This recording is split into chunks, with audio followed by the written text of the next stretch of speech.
자, 지금 총선 이야기를 잠깐 해보는데요. 그게 총선 이야기가 뭐 다른 게 없고요. 200석 이야기입니다. 근데 이제 우리는 전통적으로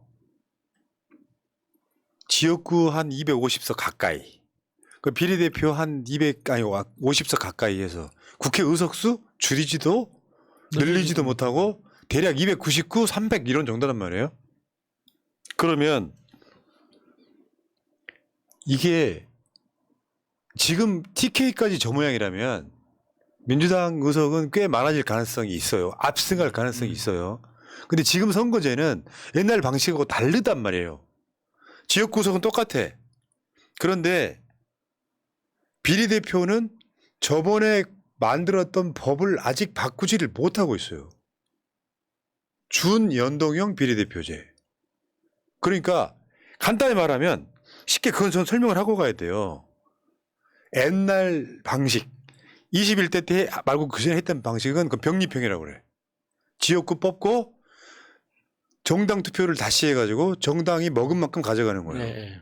그게 병립형인데 준연동형은 병립형도 일부 있긴 합니다만 이게 의석을 많이 가져가는 정당들은 오히려 비례대표에서 못 가져가게 돼 있어. 그렇게 설계를 해놨다고. 그러니까 전혀 다른 정당인 위성 정당이 출연해가지고 나머지까지 먹는 구조가 돼버린 거예요. 자, 그 이야기 한번 해보랍니다. 자, 어쨌건 사상 최악으로 망가진 윤석열 정권인데 총선 압승은 이제부터 민주당에 달렸다. 이런 주제로 한번 얘기 한번 해볼게요. 저번에 조국 장관이 10월 22일 날 했던 그 페이스북에 보면 뭐 200석 이야기를 먼저 하죠. 200석. 근데 사실은 민주당만으로는 200석 현재 법으로는 불가능하다는 이야기예요. 맞는 말이에요. 민주당만으로는 불가능해. 왜? 민주당이 180석을 가져간다고 치잖아요. 근데 저 만약에 병립형이 아니고 현재 연동형 비례대표가 준연동형이라면 사실상 민주당은 비례의석 하나도 못 가져가는 거죠. 그렇죠. 그 구조로 돼 있는 거예요. 그러니까 민주당이 위성정당을 만들지 않는다면 비례대표는 거의 못 가져간다. 지금 만약에 민주당이 또 위성정당을 만들게 되면 어마어마한 비난에 직면할 거예요. 이재명 대표도 그 생각이 아닌 걸로 저는 알고 있고요. 네. 그리고 이제 조국 장관님이 이 글을 쓰고 나서 이게 좀 기사화가 됐습니다. 근데 자세히 보시면 이 페이스북이 친구 공개예요. 저는 친구기 때문에 가져왔습니다. 그런데 조선일보 기자가 이 글을 조국이 올리고 조국이 삭제했다는 거예요. 본인은 친구가 아니니까 안 보이겠죠. 그런 식으로 사실을 또 호도해가지고 기사를 썼더라고요. 지운 적이 없습니다. 그 밑에 민주당 단독 200석 불가능하다면 읽어줘봐요. 민주당 단독 200석 불가능하다. 욕심내지 않으면 좋겠다. 연동형 비례제도가 유지되어 기본소득당, 사회민주당, 녹색당 등 민주진보 소수 정당들이 의석을 가지면 좋겠다. 합당 이전 열린민주당 최강욱 의원, 기본소득당 용해인 의원의 활약을 생각해보라. 잘 키운 최강욱, 잘 키운 용해인 하나, 열민주당 의원 안 부럽다. 그리하여 무도, 무능, 무지의 산무 정권, 윤석열의 정권의 종식을 위하여 다양한 범민주 진보 세력, 그리고 국힘 이탈 보수 세력까지 다 합하여 200석이 되길 희망한다. 예. 그러니까 조국 장관의 이야기는 민주당한테 저주를 하는 게 아니고 이 선거 제도를 바꾸지 않는 한 이대로 간다라는 전제하에서는 민주당 단독 200석은 불가능하고 그러면 윤석열을 이제 끌어내리고 싶어하는 정도의 정당들과 힘을 합쳐서 200석 이상 만드는 게 현실적으로 이상적이다 이런 이야기고요. 이탄희 의원 같은 경우도 오늘도 인터뷰하는 걸 봤는데 직을 걸고 선거제 퇴행을 막겠다 이런 이야기도 있어요. 이제 어떤 분들은 이탄희 의원한테 이제 뭐 내각제론자다 이런 식으로 이렇게 막 너무 심하게 안 하셨으면 좋겠어요. 그 얘기 왜 나왔는지 모르겠어요. 네. 그런 지점은 아닌 것 같고요. 이탄희 의원 같은 경우도 민주당에 소통한 전 자원이라고 보는데 선거제가 퇴행한다는 말은 아까 말씀드린 것처럼 옛날에 병립형. 그러면 지역구 먹고 비례대표 다 먹어버리고 무슨 진보 정당들 무석 한 10석 미만으로 나눠 갖는 정도가 되면 민주당한테는 좋겠지만 윤석열과 맞서 싸우는 것에는 오히려 불리해질 수 있다. 그래서 왜 있잖아요. 촛불 나가면 무슨 뭐 창당 창당 무슨 세력 이렇게 이야기하면요. 정치 진짜 모르는 소리 하는구나 이런 생각이 드는 게 민주당도 당원을 받고 뭐 일반 새로 생기려고 하는 정당도 당원을 받아요. 접수를 받는다고. 이런 사람들이 같이 모아서 쉽게 표현하면요. 비례 의석에는 현재 법대로라면 민주당이 가져갈 비례 의석이 없는 거예요. 그러면 오히려 윤석열 탄핵할 수 있을 정당들한테 그 비례 의석을 몰아주자는 게 그 취지예요. 그러니까 그 원래 이제 과거의 병립형에서는 그 비례대표가 47석, 그러니까 그 지역구가 253석 이렇게 돼 있는데 지역구 그러니까 비례대표 47석을 그 이게 투표를 받는 만큼 비례적으로 다 가져갈 수 있었는데, 그러니까 준연동형 비례대표제에서는 그러니까 의석을 가져가는 정당은 17석으로 잘라놓고 나머지 30석이 의석을 그 지역구 의석을 차지하지 못한 정당들이 나누어 가지는 방식으로 진행을 했단 말이에요. 그러니까 그 30석을 차지하기 위해서 그 당시에 그러니까 국민의힘의 전신인 그 당시에 새누리당이었죠. 새누리당이 그러니까 그 위성 정당을 만들고 또 민주당도 만들고 그래서 이제 되게 문제가 됐었던 건데, 이번에 만약에 다시 그러니까 지금 그 문제가 촉발되기 시작한 건 정의당하고 녹색당의 그 연합정당 이 문제 때문에 결과적으로는 위성정당 역할을 하게 되는 거 아니냐. 그러면 국민의힘이 가만히 있겠느냐. 그럼 국민의힘이 만약에 위성정당을 다시 시도하게 된다면 민주당은 그러면 그걸 넉넉히 그럼 잃어야 되는 거냐. 이런 현실적인 문제가 이제 계속 제기가 되는 거예요. 어마어마한 거예요. 그게 지금 예. 국회에서 풀어야 될 가장 큰 문제 중에 하나예요. 국민의힘은 이러느니 옛날 방식으로 가자, 병립형으로 가자 하고 있어. 뻔한 속내를 드러내고 있는 그러니까 거예요. 국민의힘은 병립형으로 가든 저번에 했던 방식으로 가든 어떻게든 자기들은 손해볼 건 아니거든요.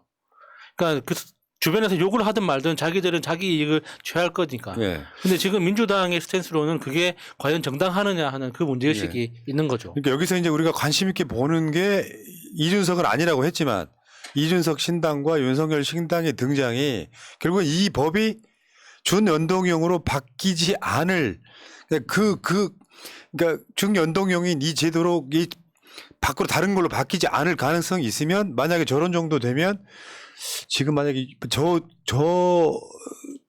득표율인데 이게 만약에 지금 이 제도로 그대로 가면 의석이 꽤 많이 갈 수 있다, 뭐 이런 얘기도 있어요. 그렇죠. 그러니까 지역구에서는 국민의힘을 싹 다 떨어뜨릴 수 있는 능력이 되는 거고, 그러니까 비례에서는 상당한 그 의석을 차지할 수 있는 가능성이 생기는 그런 거죠. 거죠. 지금 그래서 아마 이게 어마어마하게 되게 쫄려 있는 거고요. 지금 보면은 민주당 부류에서 나갔던 정치인들 지금 새로운 정당 지금 뭐 무슨 발기인 대회하고 그랬어요. 그러니까 그런 거지. 창당 코코메디 대회.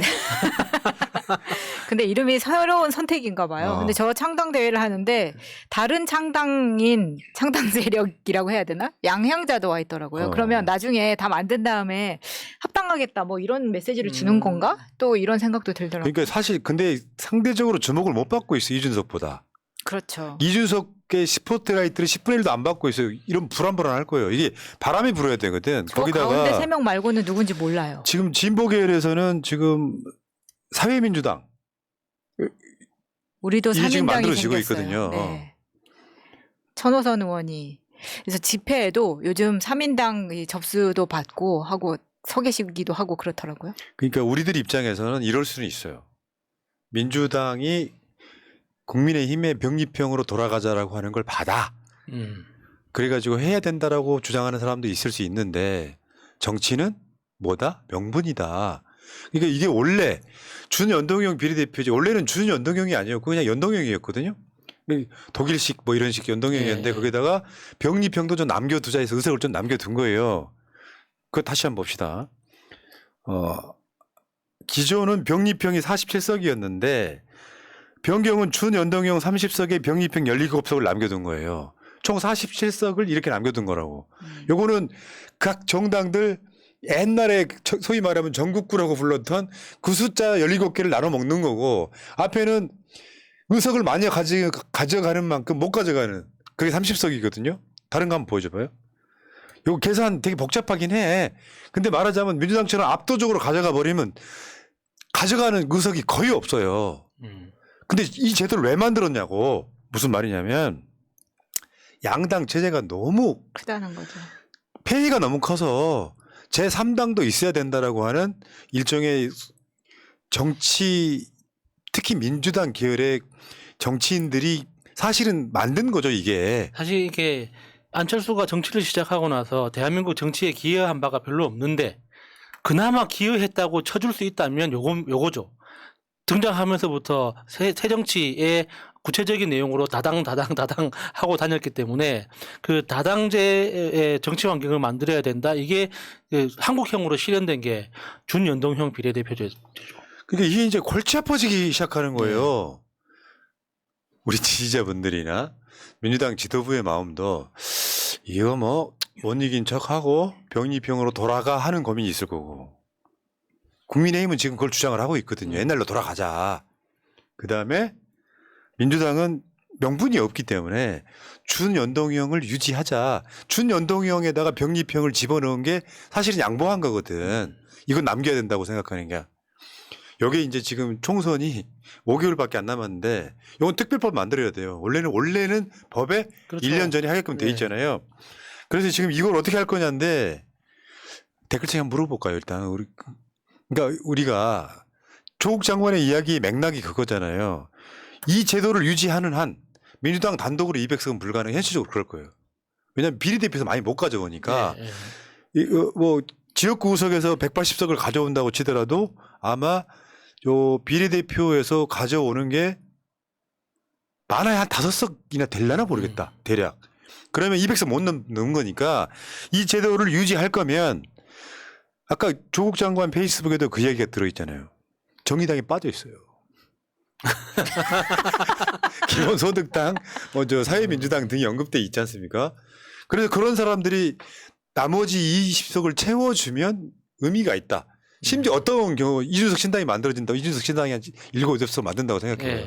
이준석 윤석을 싫어하잖아. 그렇죠. 그러면 그런 사람들과 연합해가지고 박근혜를 탄핵했듯이 박근혜도 민주당하고 바른 그 당시 새누리당 사람들과 합작인 거잖아요. 그렇죠. 이렇게 해야 된다라고 주장을 하고 있는 거죠. 어떻게 될지 몰라요. 이 문제는 아마 민주당의 원내대표 등이 어떻게 풀지는 진짜로 궁금한데 여러분들한테 댓글창에 여쭤보고 싶은 거는 1번 옛날로 돌아가자. 병리평.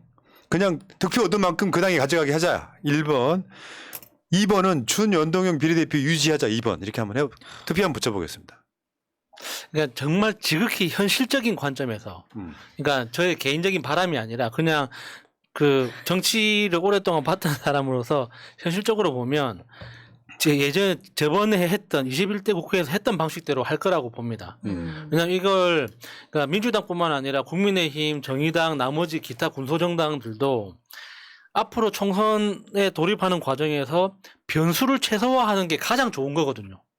그게 어떤 제도가 됐든지 간에 지금까지 그 가지고 왔던 제도대로 가야지 그 각 정당 내에서 펼쳐지는 그 아비규환 그 이전 투구에서 자신들의 리스크를 최소화하고 자기 이익을 가져갈 수 있는 가능성이 커지기 때문에 그 모든 이해관계가 맞닿다 보면 결과적으로는 하던 대로 하자 이렇게 되지 않을까 싶어요. 그런데 다른 한편으로 생각을 해보면 지금 국민의 힘은 이 제도를 그대로 유지하면 위성정당 또 만든다는 소리가 나오고 예. 민주당도 또 그런 만들어야 되느냐까지 나와버리면 그렇죠. 그 방법이 하나 있긴 합니다. 국민의힘하고 민주당이 이 거대 정당들은 위성정당 만들지 말자라고 협약하면 돼요. 근데 그게 안 될 것 같잖아요. 또 뻔히 알면서. 아니, 그러니까 그러면 나중에 이제 그런 짓 하는 거지. 저쪽에서 그 극우 쪽에 있는 애들이 네. 또 정당을 만들어가지고. 그렇죠. 아우, 싫어. 네. 아 짜증나. 네. 씨발 진짜. 국민의힘은 분명히 그렇게 할 거라고. 신사협정을 맺고 나서도 배신자 그 코스프레를 하면서 그럼 우리가 따로 어쩔 수 뭘 가지고 없었다. 만들 거란 말이에요. 그러니까 결국에는 민주당 내부 반발을 어떻게 정리를 하느냐가 핵심인 거죠. 그러니까 일장일단도 있죠. 뭐냐면 인재들을 영입을 많이 해야 되잖아요. 근데 비례대표를 많이 영입을 못 해요. 그렇게 되면 민주당 비례대표 영입을 많이 못 한다고. 그러면 사실 그 신인들이 또 다 지역구로 가야 되는 측면도 있어요. 근데 만약에 국민의힘의 주장에 동조를 해가지고 옛날 병리평으로 돌아가자라고 되잖아요. 그러면 진보 정당들 난리 날 거고 이제 또 전쟁 날 거란 말이에요. 이건 진짜 해결하기 진짜 힘들겠다 이런 생각이 듭니다. 그리고 우리 방송하기도 너무 힘들어요. 아, 그렇지. 난 싫어. 왜 그러냐면 우리가 저번에 당해봐서 알잖아요. 난 더불어민주당 당원이고 근데 열린민주당이 창당이 됐어요. 거기는 내가 좋아하는 사람도 꽤 있었어. 둘 다 편을 들었더니 양쪽에서 공격을 하는 거야. 니들은 열린민주당 세력이, 저쪽에서는 니들은 또 뭐 더불어시민당 막 몰빵 우린 둘 다 안 했거든. 이게 말도 안 되는. 이거 빨리 고쳐 빨리. 네, 정말 이게 뇌피셜로 한번 정말 가장 좋은 그림을 돌려본다면 병립형으로 돌아가는 겁니다. 병립형으로 돌아간 다음에 민주당이 그러니까 제안을 하는 거죠. 민주당이 빅텐트 플랫폼이 되겠다. 그래서 군소정당들하고 연합정당을 만들자. 그래서 민주당의 이름으로 비례를 다 받는 거예요. 그래서 그 당선된 다음에 각자 정당으로 돌아가는 거죠. 그렇게 하면 그러니까 그 원래 군소정당이 필요한 건 원내 진입해서 실질적인 의정 활동을 하는 거 아닙니까? 거기에 이제 민주당이 플랫폼이 되어주겠다. 이런 식으로 하면 이제 가장 이상적인 뇌피셜 안에서는 행복하긴 하지만 그게 그렇게 되면 될수록 또 민주당 내부 분열이 엄청 심해지겠죠. 말하는 스텝 꼬이지. 네.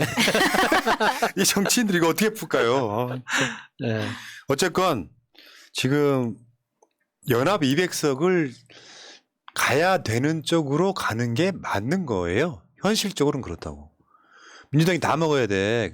이게 저번에 연동형 비례대표제 위성정당 출연하면서 결론적으로 정의당이 돌아선 거거든요. 그 민주당 원수가 돼버린 게 이런 사건이 사실 있었고요. 그러니까 지금 연합 200석으로 정권 견제론이 좀 더 현실적인 건 맞다, 현재까지는.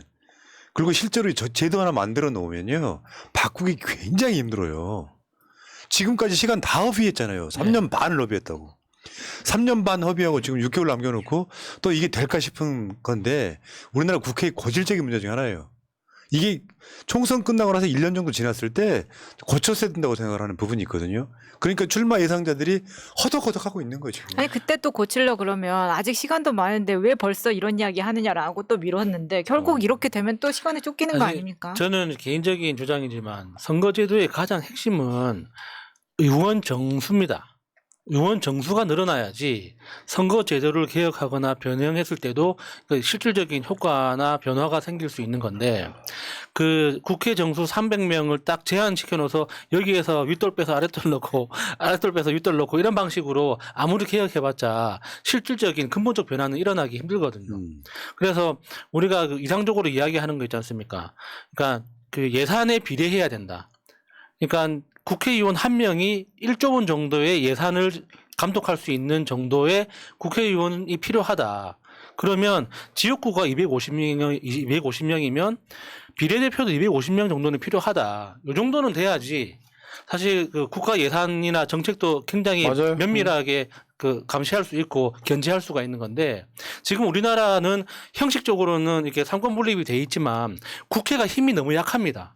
실질적으로 국회는 예산을 평가만 하지 사실 예산을 편성할 수 있는 권한은 없잖아요. 근데 영국이나 미국은 국회가 예산 편성부터 그러니까 심사까지 다 하거든요. 그 정도 권한은 있어야죠, 국회에. 예. 자, 여기까지만 자르면 자릅시다. 나머지는 짤 필요 없어요.